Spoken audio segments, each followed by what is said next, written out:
Hey guys, this is Jeff from Adirondack Woodsman.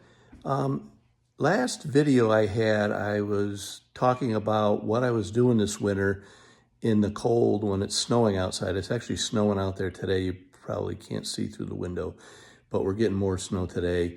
And I ended up going out and buying a 3D printer. You might ask yourself, what does that got to do with being an Adirondack Woodsman? Well, one of the things that you can do is you can make some really cool stuff that you can use either in the wood yard or in with your tools. And I'm going to show you the last couple of things that I ended up making recently. So this might look familiar to some of you out there. No, this is not the Mingo marker. Someone ended up making a model for doing something similar to the Mingo marker. I don't even think it has an official name, but it's very similar. You can put in print out and put in different size wheels. I've got the 16-inch in there. I haven't printed any other wheels out yet because that's primarily what I ended up using. And it was all printed in 3 prints. Basically, this part over here was printed as one piece. This part over here was printed as one piece. And then the wheel and the little thing that makes it spray the paint, and the little center there, which I had to use super glue to put that together. That wasn't a single part, and it just has to do with the way things are printed. And then I had to go out and get a couple of M6 bolts because they even made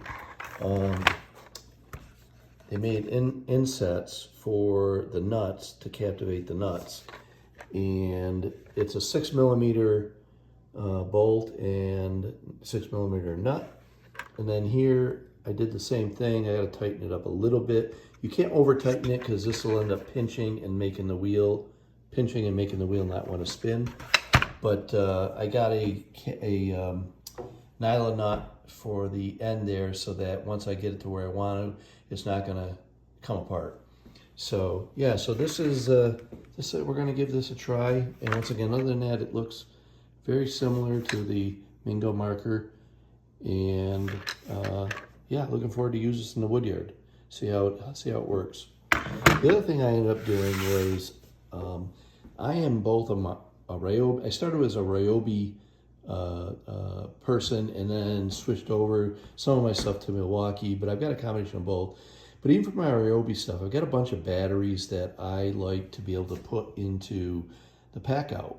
And right now I have the pack out that I got cut in half with a board, and then I end up, well, I'll take you out and show you.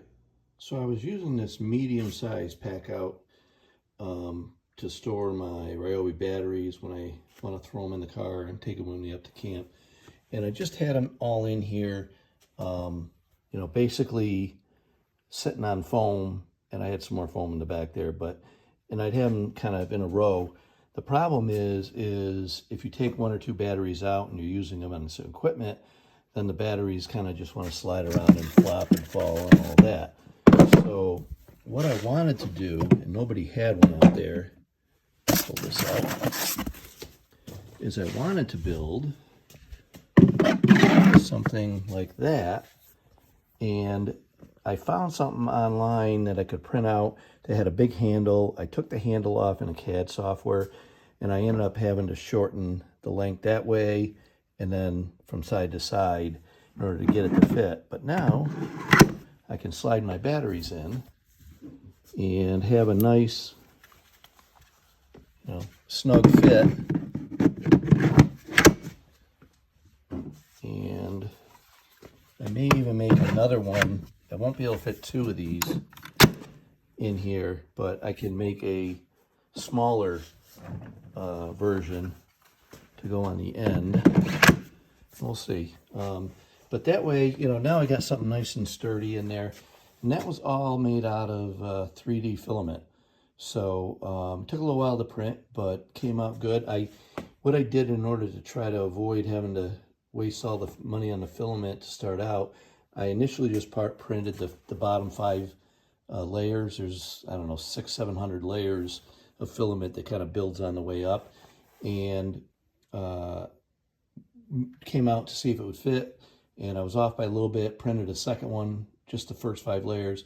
Now once I was sure it was fit, then I printed the whole thing. So the only thing is this little piece back here kind of limits how far back that can go, but I couldn't figure out how to squeeze it that way. So, but overall, very pleased with the way it came out.